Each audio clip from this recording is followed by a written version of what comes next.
मिला टाइम्स में खुशामदीद। इसराइल पर ईरान का हमला होने के बाद मिडिल ईस्ट में तनाव बढ़ता जा रहा है और अब खबर ये सामने आ रही है कि इसराइल ने भी ईरान पर हमला करने का ऐलान कर दिया है। इसराइल का कहना है कि ईरान का हमला हमारी खुद मुख्तारी पर हमला था, हमारी इज़्ज़त पर हमला है और हम इस हमला का हर हाल में बदला लेंगे, जवाब दिया जाएगा। और इसी वजह से इसराइल ने काबीना की मीटिंग के बाद अगले 48 घंटा में ईरान पर हमला करने का ऐलान किया है। इसराइल के हवाले से खबर भी सामने आई कि इसराइल की जो काबीना है उसमें शदीद इख्तलाफ हो गया। इसराइल के कुछ लीडर्स ये चाह रहे थे कि वक्ती तौर पर, फौरी तौर पर ईरान पर हमला ना किया जाए, बल्कि सोच समझ कर हमला किया जाए और ऐसा हमला किया जाए जिससे ईरान को नुकसान पहुँचे। कुछ लीडर्स ये चाह रहे हैं कि फौरी तौर पर एक्शन लिया जाए, फौरी तौर पर बदला लिया जाए, खा ज़्यादा नुकसान पहुँचे या कम नुकसान पहुँचे। इस बीच अमेरिका से ये खबर सामने आ रही है कि अमेरिका ने इसराइल की हिमायत करने से इनकार कर दिया है।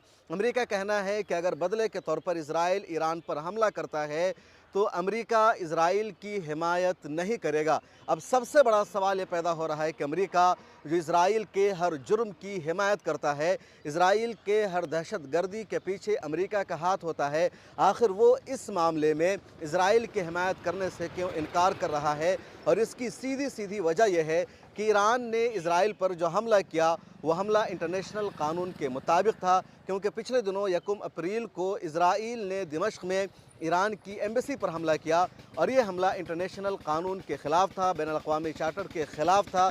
चुनांचे ईरान ने भी पूरी दुनिया को बताया कि इसराइल का जो हमला था हमारी एम्बेसी पर दिमश्क में, वो कानून के ख़िलाफ़ था, आलमी लॉ के ख़िलाफ़ था और ईरान हर हाल में बदला लेगा, क्योंकि उसमें ईरान के 6 से ज़्यादा कमांडरों को शहीद किया गया था। चुनांचे ईरान ने पूरी दुनिया को बताया कि हम बदला लेंगे इसराइल से और हमारा जो हमला होगा वो कानून के मुताबिक होगा, इंटरनेशनल उसूल के मुताबिक होगा। ईरान ने हमले का टाइम भी बता दिया, वक्त भी बता दिया, अमेरिका से बातचीत भी जारी थी। उसके बाद ईरान ने हमला किया। ईरान ने यह भी कहा था कि अगर ईरान को इसराइल पर हमला करने से रोका गया या इस बीच अमेरिका ने किसी भी तरह इसराइल की मदद की तो ईरान अमेरिका के एयरबेस पर, अमेरिका के फ़ौजी अड्डों पर हमला करेगा जो मिडिल ईस्ट में है।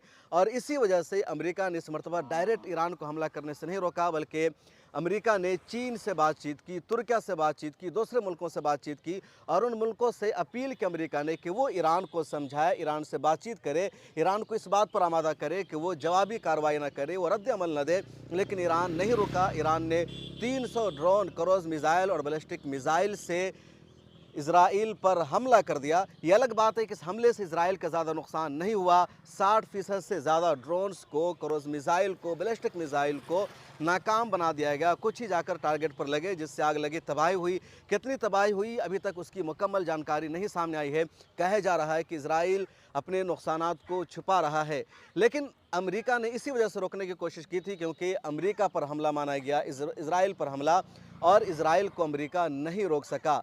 अब ईरान ने सीधे सीधे धमकी दी कि अगर आइंदा कोई हमला हुआ या इस लड़ाई में जो इसराइल और अमेरिका के बीच है, कहीं भी अगर अमेरिका खुलकर आता है तो ईरान अमेरिकी एयरबेस पर हमला करेगा और अमेरिकी एयरबेस तक पहुंचना ईरान के लिए बेहद आसान हो गया है। ईरान ने इसराइल पर हमला करके तो बता दिया है कि उसके पास ऐसे ड्रोन्स हैं, ऐसे बैलिस्टिक मिसाइल हैं, ऐसे हथियार हैं जो हथियार इसराइल तक पहुंच सकते हैं या ख़ित्ते में जहां कहीं भी अमेरिकी एयरबेस है, अमेरिका का फ़ौजी अड्डा है, वहां तक उनका मिसाइल मार कर सकता है, हदफ को टारगेट कर सकता है। ये बात ईरान ने प्रूव कर दिया है और इसी वजह से अब अमेरिका भी यहां पर डायरेक्ट ईरान के साथ उलझने को तैयार नहीं है, बल्कि वो इसराइल से पल्ला झाड़ रहा है। और इस पूरे एपिसोड में, इस पूरे मामले में इसराइल से भी ज़्यादा रुसवाई अमेरिका की हुई है और इसराइल अभी तक इस टेंशन से बाहर नहीं निकल सका है। इसराइल की टेक्नोलॉजी, इसराइल के हथियार और इसराइल की एजेंसियों की दुनिया भर में जो तारीफ़ हो रही थी, उसकी जो मईशत बढ़ रही थी, लोग कारोबार कर रहे थे, उस पर बहुत बड़ा थप्पा लग गया है, उस पर दाग लग गया है और अब इसराइल का यहाँ से ज़वाल शुरू होने जा रहा है। इस वीडियो में इतना ही। कमेंट सेक्शन में ज़रूर लिखें। और इस वक्त मैं ये वीडियो किशनगंज से बना रहा हूँ जहाँ हमारी चुनावी यात्रा जारी है। कमेंट सेक्शन में अपनी राय भी लिखेगा।